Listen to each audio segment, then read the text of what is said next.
Good morning, everyone. Uh, I've had quite a few things, should I say, on my mind, my spirit, as some of us say, here in the past few days. Um, it's like God has really been dealing with me about some things. And then I saw this movie last night, or should I say, this morning. And then I went and read a review that someone wrote about my book a few years ago. And all of that really helped me decide yeah, it's time to come, quote unquote, out the closet, as some people say, or become even more of an open book about my life. I think the gist of my life has been that through it, God has shown, people what you can overcome, what you can do, what can be accomplished. That, it's never too late, no matter who you are, what you've been through, your situation, or whatever. With that being said, um, many of you do not know anything about what some people call my religious background. I don't claim or believe I have a religion. I have a relationship, which is so totally different than a religion. It's usually something I don't talk a lot about. I left what I call the church world some years ago, some years back. I got hurt by people. I never got mad at God about it. I never blamed God about it. I just felt that maybe I was in the wrong place. So I took some time out of the quote unquote church world. Now, did that mean I stopped reading my Bible? No. Did that mean I stopped praying and talking to God? No. Did that mean I stopped praising Him and believing in Him? No, it didn't. It made me question some more things dealing with the church world. One time I was I call it temporary. I was a pastor of a small group of people that met outside. We didn't have a church building. I only did it temporarily because these people just didn't feel comfortable going to a building. Some of these people lived on the streets. Some of them had gotten hurt. Some people lived in homes or whatever, and they had just gotten so badly hurt in the church world that they wouldn't even enter a church building. But I didn't feel at that time it was for me to continue to be in the quote-unquote pastorshipness over them. I end up moving to another city. I joined a small church, whom I end up getting ordained. Well, actually, it was ordained as a minister. Was supposed to be getting ready to be ordained as a pastor. And they had people of the church over the temporary pastor, or the pastor at that time, decided that they did not want a white woman to be over the head of the church. It would be better ran by a black man. So he was chosen over me, which, okay. Sadly, within a year, the church was dismantled and he was in prison. Thank God he's out now. And he's whatever God and him are into, they're into. I was thrown out of churches because I don't know how to do anything 50%, 75%, 99%. If I'm going to do it, I do it 100% or I don't do it at all. And my love for God is 100%. My love for people is 100%. And God used me a lot in the prophetic realm, the healing realm and everything. And was I perfect? No. I did and still do make mistakes. I did sin and I still sin. But a lot of people don't understand the heart of a prophet or prophetess. A true heart for God and the people hurts. It hurts. And when God sends you to give someone a message,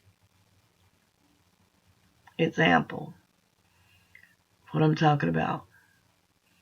I knew this one man went to high school together, finished high school together. And I was in town visiting and got a friend, and God told me to go over and tell him if he didn't change his life, that God was going to deal with him. He was going to take him out. Telling that to a stranger is one thing, but to tell it to somebody you care about is another. I mean, no person you ain't care about is another thing. I went back home, and within a few days, I heard he was in the hospital. The next week, he was gone out of here.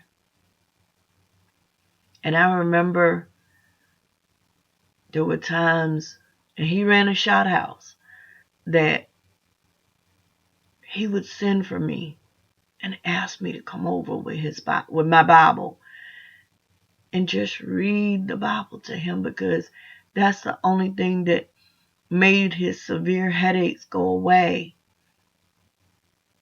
That's the only way sometimes he could even have peace or fall asleep.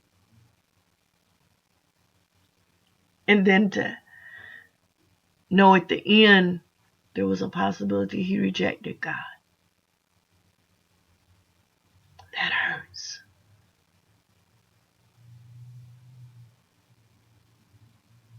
So my thing is tonight, my thing is this morning, is make sure if you're in church, you're not in there for a fashion show. You're not in there because that's what your family's always done. It's a way to see your friends. Or you feel like if you go and you pay your tithes, you're going to get these great blessings. Yeah. I mean, God doesn't lie, but if you're going for the wrong reasons, check your own heart. God already knows, but check it. Check it for yourself before it's too late.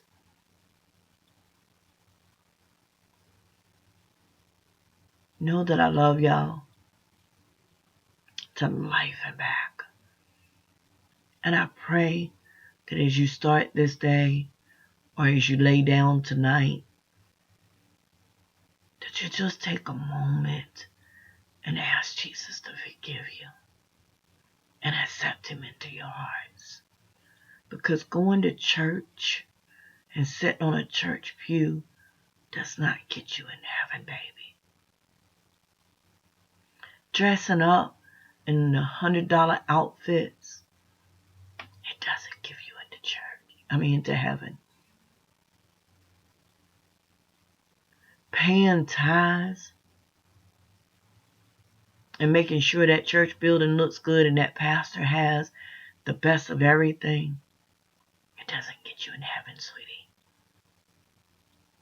There's going to be homeless people out there that's never even paid a penny of tithes that's going to make it into heaven. That's not what gets you into heaven.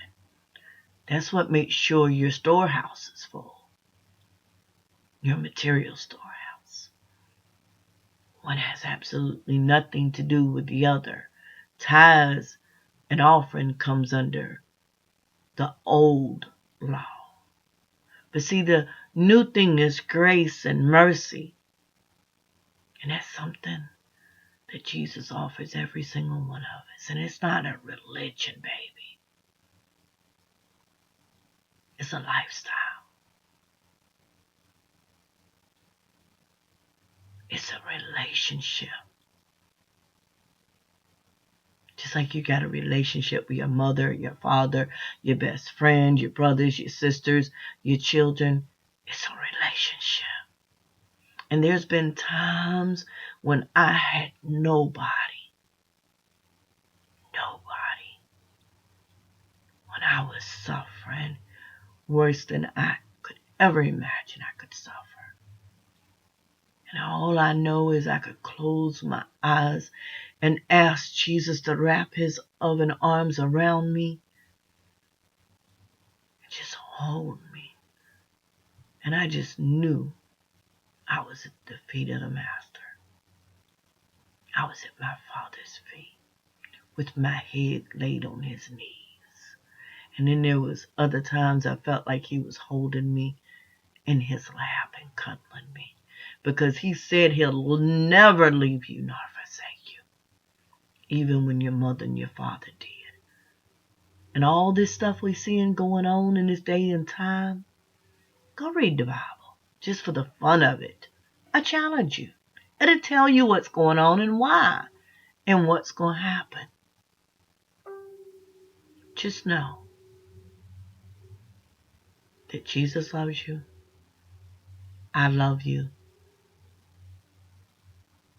And it's time for a change in our lives. Doesn't mean you're going to be perfect. Don't set yourself up for that, because God's view of what perfect is and ours is two different things. We all are filthy rags. Every single one of them. Every single one of us are filthy rags. And Jesus is the only bleach that will work on it. Don't let his life be in vain. Because I'm going to sure make sure mine isn't. I'm going to make sure that every struggle I've been through is not in vain. If one person can take something from this video, then I've accomplished my purpose. Let's accomplish our purposes together. Let us encourage each other and stop being so judgmental. Let's stop tearing each other down. Let's stop allowing ourselves to be used as tools by the devil. He knows these tricks. He knows what button to push for who and where and what and when. He's been doing it forever. He's a pro at it. He's a party pooper. He's not going to be there to celebrate with us. So guess what? If he can get us where we don't go make it, then he's accomplished his purpose. So, know Huniie loves you. And I'm praying for you. Peace. Till next time. Love you.